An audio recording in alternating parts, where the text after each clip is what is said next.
How to find your credit card number on the Chase app. Hi everyone, this is Rose from Create Login and Delete. Without any further ado, let's dive right into the video.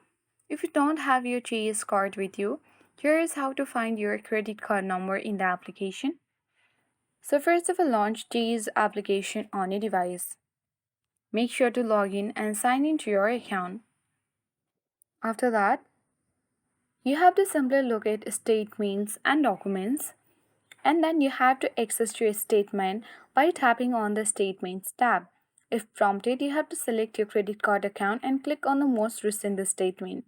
It may take a moment to load, and once your statement loads, you have to zoom in on the account summary section, and your full 16-digit credit card number will be displayed at the top of the section. It will blur it out for privacy in this example. So that is how you can easily find your credit card number on the Chase application. So I hope this video helped you. If you are new to our channel, hit the like button and subscribe for more tech and tips videos.